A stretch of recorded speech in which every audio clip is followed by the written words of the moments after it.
À l'Union populaire républicaine, nous sommes révoltés comme de plus en plus de Français par la destruction des services publics.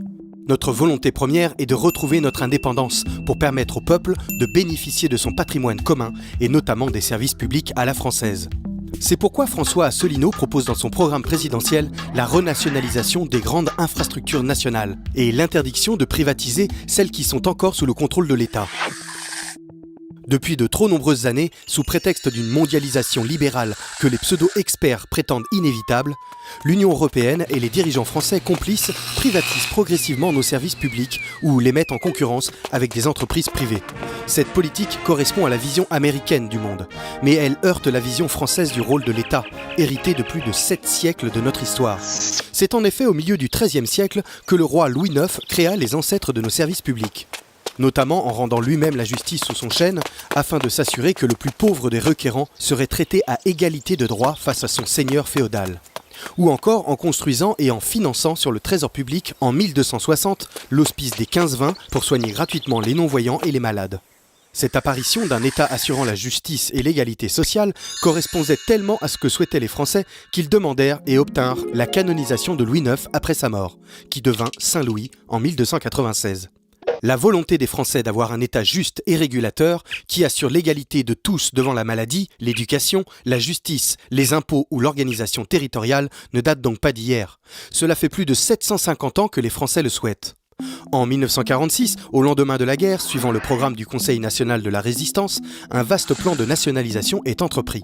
L'énergie, et en particulier l'électricité, est un des secteurs concernés. En 2007, sous l'exigence des traités européens, le marché de l'électricité et du gaz est ouvert à la concurrence. La production de l'électricité française devient alors dépendante de puissances privées, françaises comme étrangères. L'élection présidentielle de 2017 permettra de mettre un terme à la propagande de l'oligarchie euro-atlantiste qui postule l'impuissance des peuples à maîtriser leur propre avenir. François Asselineau propose dans son programme présidentiel d'organiser le retour à la nation des entreprises suivantes: EDF et GDF, Engie, ex-GDF Suez, Orange, ex-France Télécom, toutes les sociétés de réseaux d'adduction d'eau, Télédiffusion de France, l'AFP. Il faut restituer à l'agence France Presse son rôle originel de service public de l'information, tel qu'il avait été conçu par le Conseil national de la résistance. Un financement correct de l'AFP doit être assuré par l'État afin de diffuser une vision impartiale et indépendante des événements planétaires. Tout établissement financier secouru par des fonds publics. Faire payer les contribuables lorsqu'il y a des pertes et récompenser les actionnaires lorsqu'il y a des profits, cela n'arrivera plus. François Asselineau annulera définitivement le processus de privatisation rampante de la Poste et de la SNCF. Il mettra également en place la renationalisation de la gestion des autoroutes. Celles-ci sont des monopoles, fruits du travail commun des Français. Aucune concurrence ne peut s'exercer sur elles. Pourquoi permettrait-on à des entreprises privées de s'enrichir en exploitant un bien public ? Sans compter que les prix au péage augmentent sans arrêt, alors que les frais de concession sont largement amortis. TF1 sera aussi déprivatisé. Pourquoi ? Il faut bien comprendre que TF1 est de loin la première chaîne regardée par les Français. Elle joue un rôle de premier plan dans la formation et l'éducation de l'opinion publique. Rôle qu'il est inadmissible, en démocratie, de laisser dans des mains privées. TF1 sera donc renationalisé et son cahier des charges profondément remanié afin de proposer des programmes d'information et de culture de qualité pour le plus grand nombre.